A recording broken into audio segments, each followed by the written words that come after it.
নমস্কার, আপনি শুনছেন নোটে গাছতলার গল্প, মজার একমাত্র ঠিকানা। আমাদের আজকের পরিবেশনায় শিবরাম চক্রবর্তীর গল্প হাতি মার্কা বরাত। আজ সন্ন্যাসী এবং সার্কাস ম্যানেজারের ভূমিকায় ছন্দক চৌধুরী, গল্পের সূত্রধর মাস্টারমশাই গণক এবং গোসাইবাবুর ভূমিকায় আমি প্রীতম গাঙ্গুলি। গল্পের প্রচ্ছদ শৈল চক্রবর্তী, পোস্টার ডিজাইন কিরণ পাল। শুরু হচ্ছে আজকের গল্প হাতি মার্কা বরাত।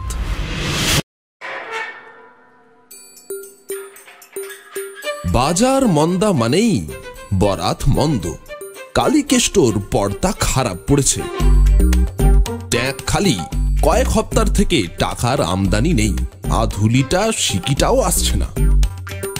খদ্দেরের দেখা নেই কো। টাকাওয়ালা দূরে থাক, একটা টাকওয়ালা পর্যন্ত টিকি দেখায় না। এমনি অচল অবস্থা। কালীকেষ্ট ভাবে, খালি ভাবে, ভেবে ভেবে কুল পায় না। অর্ডার সাপ্লাইয়ের কারবার তার। সব কিছু বেচা কেনা, লাভ কুড়িয়ে তার মুনাফা। নানা রকম মালের তার যোগানদারি, দোকানদারিও, পাইকারি আর খুচরোয়।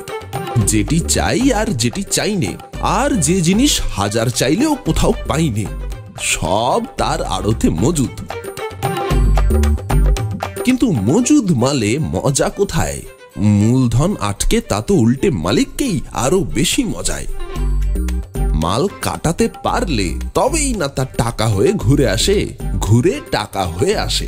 কাটা মানেই টাকা, না কাটলে তো সবই পয়মাল। মহাজনদের দেনা মেটাতেই মাথার চুল বিকিয়ে যাবার জোগাড়। কিন্তু তাও বুঝি আর বিকোবে না। টেনে টেনে মাথার চুল ছিঁড়ছিল কালীকেষ্ট। ভাবনায় চিন্তায় সে পাগলের মতো হয়েছে। অবশেষে ভাবলে, না, এ জীবন রেখে কোনো লাভ নেই। গঙ্গার জলে বিসর্জন দেওয়াই ভালো। সেই মতলবে সে গঙ্গার ধারে গিয়ে দাঁড়ালো।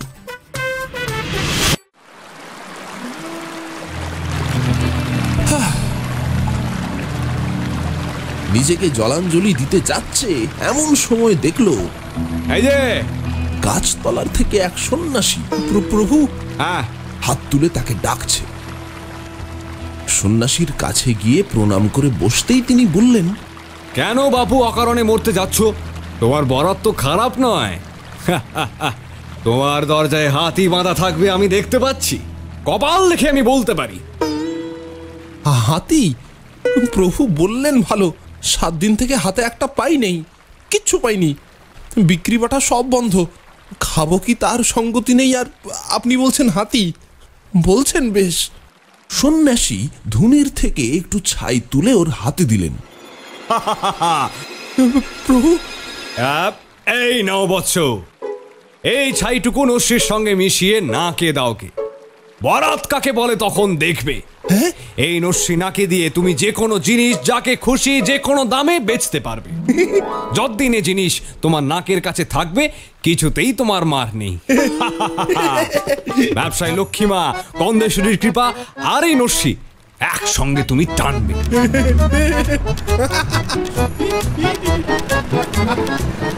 কালী লাফাতে লাফাতে বাড়ি ফিরল। তার নিজের আড়তেই নস্যি ছিল। খানিকটা নিয়ে তার সঙ্গে সেই ছাই মিশিয়ে ডিবে ভরে রাখলে নিজের ট্যাঙ্কে।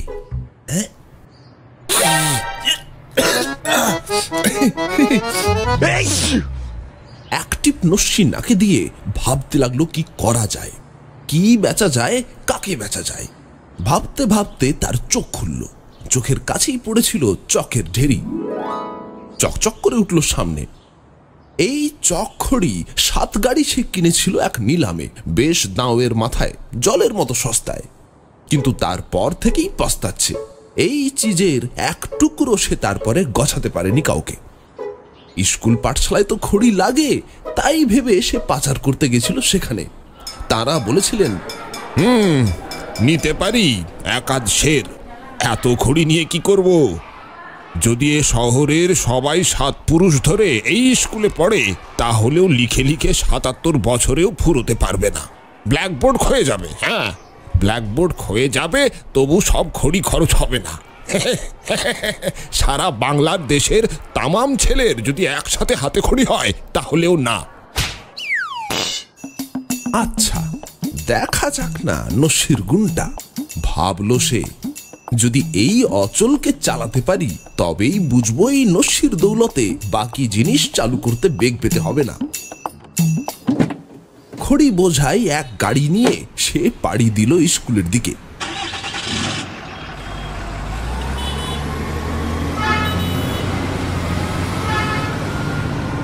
যেতে যেতে পথে পড়ল এক রাত জ্যোতিষীর বাড়ি। সে ভাবল, গণৎকারদের তো গুনতে লাগে, এখানেও খানিক বেচা যাক না। গোড়াতেই কিছু বৌনি হওয়া তো ভালো। মাল বেঁচে যাওয়া মানে যদিও খানিকটা তার কমে যাওয়া, মালের ঘাটতি তা হলেও মালের ঘাটতি মানেই মালিকের বেঁচে যাওয়া, আর মাল বেঁচে যাওয়া মানেই মালিকের মরণ। টাকার জন্যই টেকা, আর টেকার জন্যই টাকা। মাল না বাঁচলে মালিক বাঁচল, এই ভেবে সে গণকালয়ের দরজায় গিয়ে নক করল।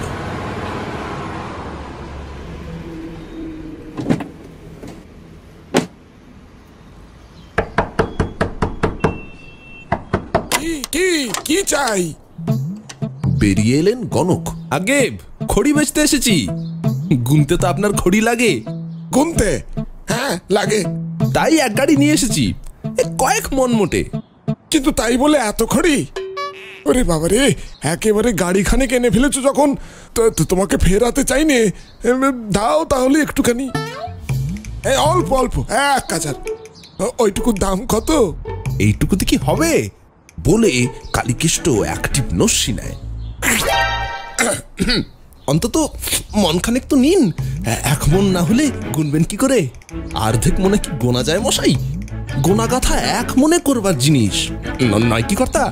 আপনিই বলুন না, 1 মন না হলে কেউ কি কখনো গুনতে পারে? মানতে হয় গণক ঠাকুরকে। তা বটে, 1 মনেই গুনতে হয়, সে কথা ঠিক। হ্যাঁ, তাহলে দাও, 1 মনই দাও। বলছো এত করে? এই তো। মন খানেক সেখানে দিয়ে মনের ভার একটু লাঘব করে। দোমনা গণককে 2 মন গছানো যেত কিনা ভাবতে ভাবতে সে স্কুলের দিকে এগুল।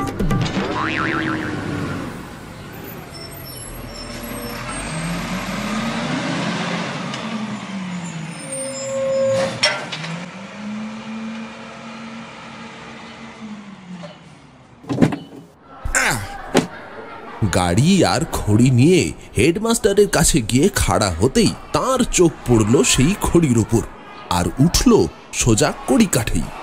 এ কি, আবার তুমি সেই খড়ি নিয়ে এসেছো?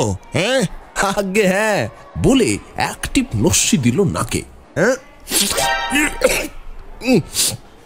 দিন কয়েক আগে আপনার এখান দিয়ে যাচ্ছিলাম, যেতে যেতে আমার নজরে পড়ল আপনার স্কুলের অনেক জানলার খড়খড়ি ভাঙা। অনেক দিনের স্কুল তো, একই ছেলেরা ডান পিটে, তার উপর পড়া না পারলেই মাস্টাররা তাদের ধরে পিটে নেবার, আর তাদের কাছে যা পিটুনি খায় তার ঝালটাই তো ঝাড়ে ওই আপনার জানলার উপর। কিন্তু খড়ির সঙ্গে তোমার খড়খড়ির কি? হেডমাস্টার অবাক হন। খড়ি তার কি কাজে লাগবে? খড়খড়ি সারাতেই মশাই, ওই খড়খড়ির অভাব মোচনের জন্যই। খড়ি তো মজুদ, এখন কিছু খড় হলেই হয়ে যায় বলে আর একটি নস্যি সে লাগায়। খড় আর খড়ি জুড়ে সন্ধি কিংবা সমাস করে লাগিয়ে দিন, হয়ে গেল। যদি বলেন তো খড়টাও আমরা যোগান দিতে পারি। কথাটা হেডমাস্টারের মনে ধরে, মাথা চুলকে তিনি বলেন, বাবা বাবা বাবা, কথাটা বলেছ মন্দ না, আইডিয়াটা আমার মাথায় লেগেছে। এইভাবে খড়খড়ির সমস্যাটা মিটলে খরচটাও খুব বেশি পড়ার কথা নয়। বেশ বেশ, খড়ি তো পেলাম। আচ্ছা যাও, খড়টা চটপট পাঠিয়ে দাও গে। আচ্ছা। খড়ি খড় সরবরাহ করার পর সারা দিনের কারবার তার মন্দ হলো না। জুতার দোকানে মজুত করেছে খড়ম, গরুর খাটালওয়ালাকে গছিয়ে এসেছে ঘোড়ার লাগাম, 1-8টা নয় কয়েক ডজন। টেকো লোকের কাছে বেচেছে মাথার চিরুনি, চুলের বরুষ। তার আড়তে বেদ বাক্যের মতো অকাট্য যা ছিল তার প্রায় সবই সে কাটিয়েছে সারা দিনে হেসে খেলে। কিন্তু 25 মন খড়ি তখনও গড়াগড়ি খাচ্ছিল একধারে। সেগুলো গাড়ি বোঝায় করে সে রওনা দিল শহরতলিতে। সেখানে নতুন এক সার্কাসের দল এসে তাঁবু গেড়েছিল। লরি বোঝাই খড়ি নিয়ে কালীকেষ্ট হাজির। সার্কাসের ম্যানেজার ঘাড় নেড়েছেন। না মশাই না, চকের আমাদের কোনো প্রয়োজন নেই, চক নিয়ে আমরা কি করব? কালী তাদের বাতলেছে। কেন, তাঁবুতে লাগান, তাঁবুর চেহারা ফিরবে। চক লাগিয়ে তাঁবু চকচকে করুন। চটের গায়েও খড়ি মাখালে তার চটক বাড়ে, জানেন তো? আরে মশাই, চকচকে তাঁবু হলে তবে না চোখ টানবে সবার। আর লোকের নজরেই যদি না পড়ে, তবে নজরানা পড়বে কেন? চাকচিক্য না দেখলে গাঁটের কড়ি খরচ করে দেখতে আসবে কেন মানুষ? খড়ি বেচতে তারপর আর দেরি হয়নি, বেগ পেতে হয়নি বিশেষ।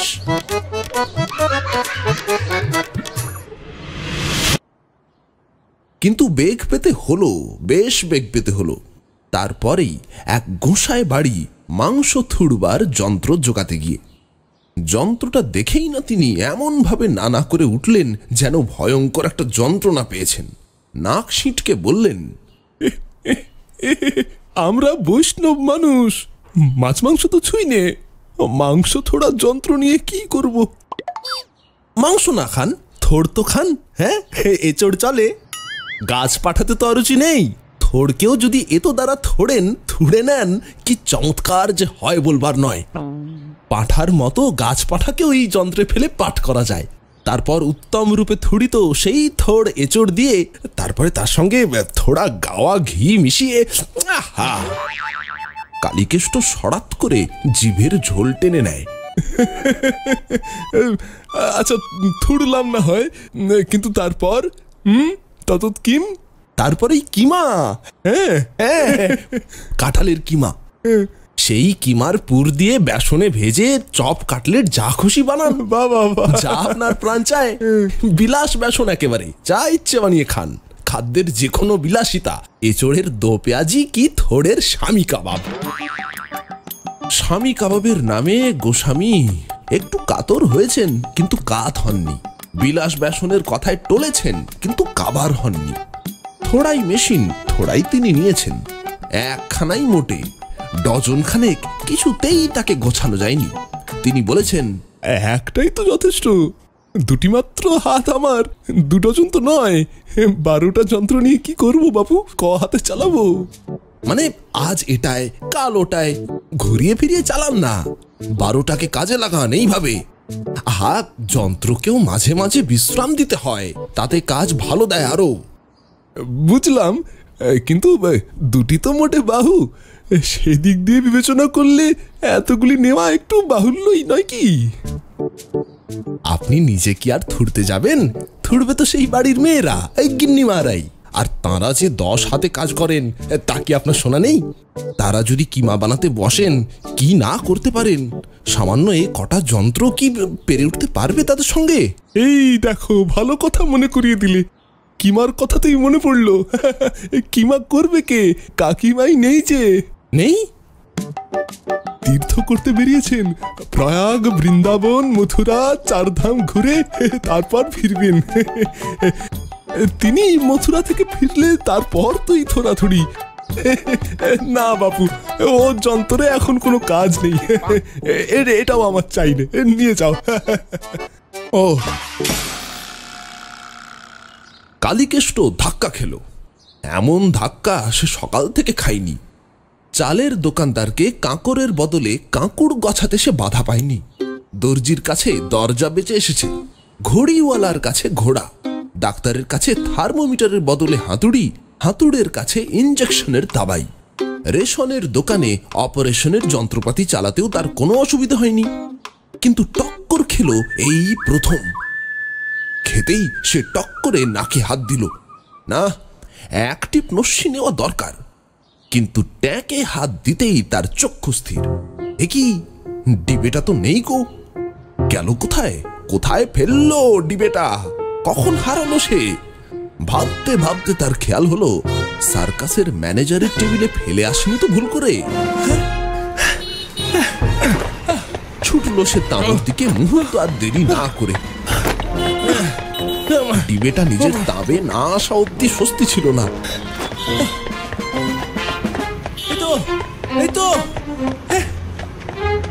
সার্কাসে ফিরে গিয়ে সে অবাক হয়ে গেল।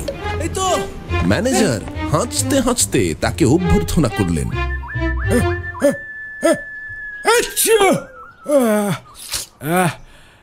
কি করা নস্যি মশাই আপনার, একটুরা নাকে দিয়েই জানাকাল হয়েছি। ওহ,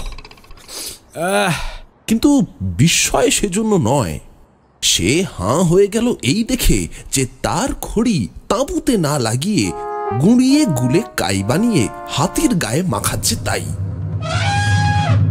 এ কি মশাই, খড়ি দিয়ে কি হচ্ছে? হাতিটার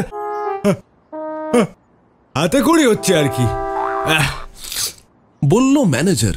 হাতির সামনের গোদা পা দুটোয় খড়ি গোলা লাগাতে লাগাতেই বলল, তা তো দেখছি, কিন্তু এমন করে খড়ি মাখিয়ে হচ্ছে কি? আরে হাতিটা বেজায় বুড়ো হয়ে গেছে কিনা, কোনো কাজেই লাগে না আর, কদিন বাঁচবে কে জানে, তাই ভাবছি এটাকে এবার বেচে দেবো। বুড়ো হাতি কে কিনবে? কালি ঠোঁট উল্টায়, তার উপর আবার ফোকলা, দাঁত নেই কো একদম। তা বটে, কিন্তু হাতিদের দাঁত বাঁধাবার ডাক্তার মেলে কোথায়? হাতিদের কি ডেন্টিস্ট আছে? হস্তি সমাজে আছে কিনা জানি নে, কিন্তু মনুষ্য সমাজে তো নেই। তাই ভাবছিলাম কি করি। আর আপনার নসির ডিবে ফেলে গেছিলেন, আর এক টিপ নাকে দিতেই মাথা খুলে গেল। দেখলাম তাই তো, আপনার খড়ি দিয়েই তো হয়ে যায়, বেশ হয়। কি হয়? মানে এটাকে শ্বেত হস্তি বলে চালানো যায়। সাদা হাতির বেজায় দাম, জানেন নিশ্চয়ই, অতি দুর্লভ জিনিস কিনা। বটে বটে। আচ্ছা, কেমন কেমন দাম এক একটা হাতির? লাখ খানেকের কম তো নয়। শ্যাম দেশে শ্বেত হস্তির পূজা হয়ে থাকে, যাকে বলে রাজ পূজা। রাজা রানীরা পূজা করেন। ওই রাবতের বংশধর কিনা ওরা, দেবতা বিশেষ, বুঝলেন? তা কত দামে বেচবেন এটাকে? লাখ খানেক আর কে দেবে এখানে, এ তো আর শ্যামদেশ নয়, 1000-20 হলেই ছেড়ে দেবো। ভারী পয়মন্ত মশাই এই শ্বেতহস্তি, যার দরজায় হাতি বাঁধা থাকে, বুঝলেন কিনা, মা লক্ষ্মী তার বাড়ি অচলা। তবে কিনা বরাত করে আসা চাই, যার তার দরজায় কি হাতি বাঁধা থাকে? শুনেই কালীকেষ্ট টনক নড়ে, মনে মনে সে খতায়। সারাদিনের রোজগারে 1000-20 টাকা তার হয়েছিল, হিসেব করে দেখে, তারপরে বিশেষ বিবেচনা করে বলে, কিন্তু সত্যিকারের শ্বেতহস্তি তো নয় মশাই, আমারই খড়িগোলা মাখানো জাল হাতিই তো বলতে গেলে, কিংবা হাতির ভেজাল, তাও বলতে পারেন। টের পাচ্ছে কি? সবে তোর হাতে খড়ি হয়েছে, পায়ে খড়ি হোক, সারা গায়ে খড়ি লাগাই, তখন দেখবেন মুনিরও মন টলে যাবে সে চেহারা দেখলে। বলে সার্কাসের মালিক আর এক টিপ নস্যি লাগায় নাকে, লাগিয়ে আর এক প্রস্থ হাঁচির মহড়া দেয়। তারপর হাঁচতে হাঁচতেই হাসিল হয় কাজ। হাসতে হাসতেই খানিক বাদে কালীকেষ্ট সার্কাস থেকে বেরোয়, খালি হাতে নয়, হাতি হাতিয়ে, হাতির লেজ ধরে, নিজের ট্যাঙ্ক হালকা করে। তাঁবুর গেটে যে তাবেদার ছিল সে তাকে শুধালো, কে মশাই, পেলেন আপনার হারানো জিনিস যা খুঁজতে এসেছিলেন? না পাইনি, তবে এইটা পেয়েছি। এই হাতিটা? হ্যাঁ, ভারী দুর্লভ জিনিস মশাই, এই সাদা হাতিটাকে বেশ দামে পাওয়া গেছে। দামে? দামে বই কি, লাখ টাকা একটা সাদা হাতির দাম। হ্যাঁ, সোজা কথা নয়। এদিকে সারাদিনের আমার আমদানি মাত্র 20,000 টাকা, কিন্তু তাতেই হয়ে গেল। বিষে বিষক্ষয় করে এই হাতিটাকে আমি নিয়ে চললাম, বেঁধে রাখবো আমার দরজায়, বেশ হবে। এই চল চল।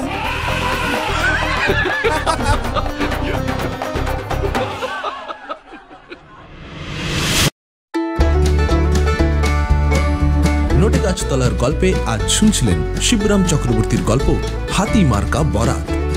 কেমন লাগলো আজকের গল্প অবশ্যই আমাদের জানান নিচের কমেন্ট বক্সে।